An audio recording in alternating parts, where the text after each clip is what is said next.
के ये सबूत देखकर आपके होश उड़ जाएंगे।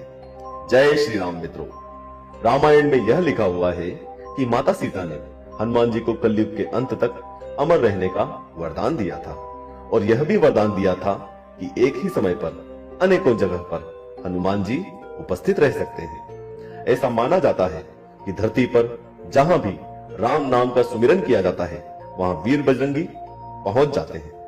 भेष बदलकर ही पहुंचे लेकिन पहुंच जाते हैं। आज हम ऐसे सबूत लेकर आए हैं जिनसे यह 100% साबित हो जाएगा कि हाँ, हनुमान जी जीवित है और धरती पर ही कहीं न कहीं विचरण कर रहे हैं। हनुमान जी को वानर कहा जाता है।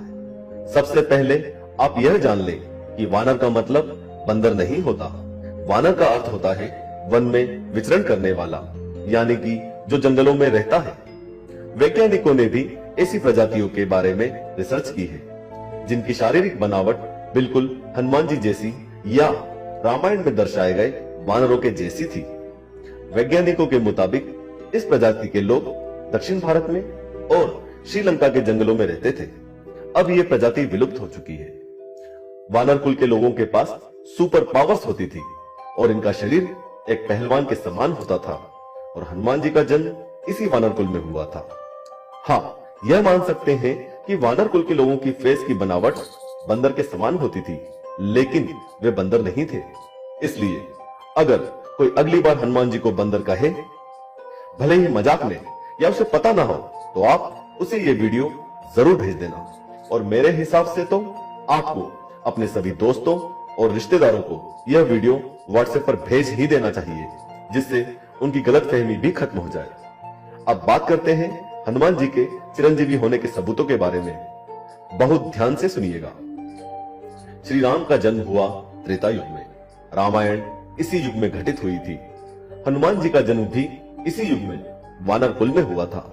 रामायण के बारे में थोड़ा बहुत तो आपको पता ही होगा कि कैसे श्री राम ने हनुमान जी और वानर सेना की मदद से रावण का अंत किया। उसके बाद क्या हुआ कोई नहीं जानता, ये हम आपको बताएंगे। लंका विजय करने के बाद श्री राम ने कई वर्षों तक अयोध्या पे राज किया।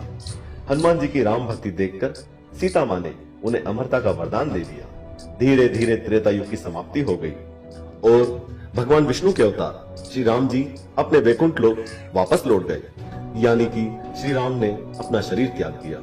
इस बात से हनुमान जी बहुत दुखी हुए और वो भी अयोध्या छोड़कर दक्षिण भारत की ओर निकल गए। उन्होंने यह निश्चय किया कि वो अब जंगलों में ही रहेंगे। उनकी यात्रा के दौरान वो एक कबीले में कुछ दिनों के लिए रुके थे।